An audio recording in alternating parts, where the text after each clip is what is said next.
राजधानी रायपुर का चर्चित स्काई वॉक प्रोजेक्ट एक बार फिर सवालों के घेरे में है। ट्रैफिक की समस्या कम करने और पैदल यात्रियों को सुरक्षित रास्ता देने के लिए शुरू किया गया ये प्रोजेक्ट करीब 8 साल बाद भी पूरा नहीं हो पाया। अब निर्माण में देरी के साथ साथ एक नया विवाद भी सामने आया। देखिए।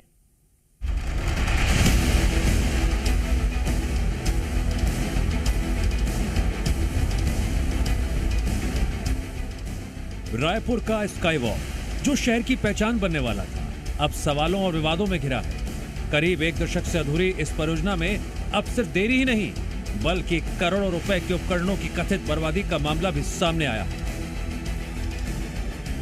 साल 2016-17 में इस परियोजना की शुरुआत हुई, तब इसकी लागत 42 करोड़ 55 लाख रुपए तय की गई। लेकिन समय बीता, डिजाइन बदले, योजनाएं बदली और लागत बढ़कर करीब 77 करोड़ रुपए तक पहुंच गई।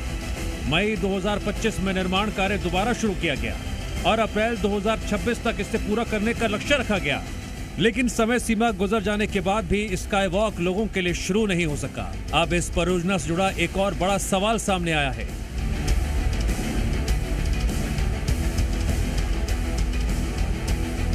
जानकारी के मुताबिक स्काई वॉक में लगने वाले लिफ्ट और एस्केलेटर का करीब 5 करोड़ रुपए का सामान सालों पहले ही खरीद लिया गया था। लेकिन हैरानी की बात यह है, ये उपकरण पिछले लगभग 5 साल से शहीद वीर नारायण सिंह अंतर्राष्ट्रीय क्रिकेट स्टेडियम परिसर में खुले आसमान के नीचे पड़े हुए हैं। धूल, बारिश, धूप और मौसम की मार झेलते झेलते इन उपकरणों के खराब होने की आशंका जताई जा रही है। सबसे बड़ा सवाल यही है, जब स्काई वॉक का निर्माण ही पूरा नहीं हुआ तो करोड़ों रुपए के उपकरण पहले क्यों खरीद लिए गए, और अगर खरीद लिए गए थे तो उनकी सुरक्षा और रखरखाव की जिम्मेदारी किसकी थी। जानकारी तो ये भी है, पुराने उपकरणों के खराब होने की आशंका के बीच नए उपकरणों का ऑर्डर भी दिया गया है, जिससे सरकारी खजाने को करोड़ों रुपए के नुकसान की आशंका जताई जा रही है।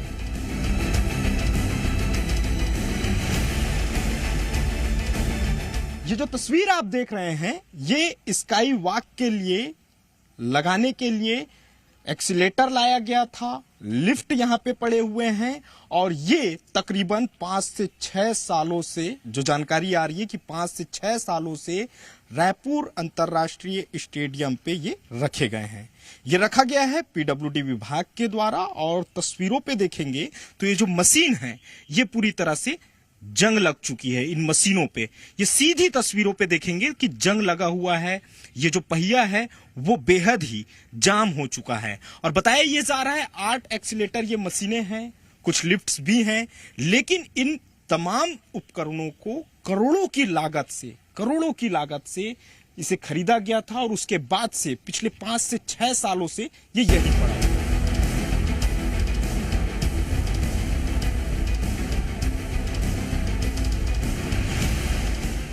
स्काई वॉक परियोजना की कहानी भी कब दिलचस्प नहीं। बीजेपी शासन काल में तत्कालीन लोक निर्माण मंत्री राजेश मूणत के कार्यकाल में इस प्रोजेक्ट की शुरुआत हुई, लेकिन 2018 में कांग्रेस सरकार आने के बाद परियोजना में कथित अनियमितताओं का हवाला देते हुए काम रोक दिया गया। फिर 2023 में प्रदेश में बीजेपी सरकार बनने के बाद इस प्रोजेक्ट को दोबारा शुरू किया गया।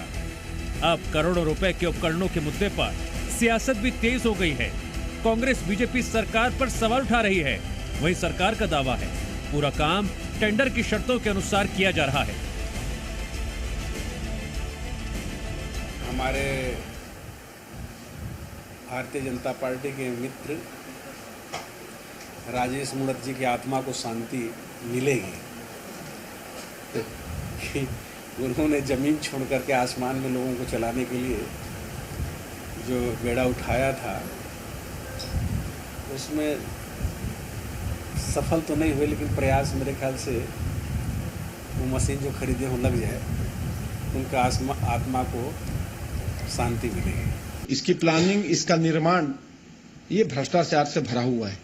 भारतीय जनता पार्टी के उस समय के कैबिनेट मंत्री राजेश मूणत की हठधर्मी के कारण रमन सिंह जी को खुश करने के लिए वो स्काई वॉक का निर्माण की नींव उन्होंने रखा, और जिस प्रकार से टेंडर पे टेंडर, रिवाइज टेंडर और उसके बाद बड़ा भ्रष्टाचार और कमीशन का खेल इसमें खेला गया है।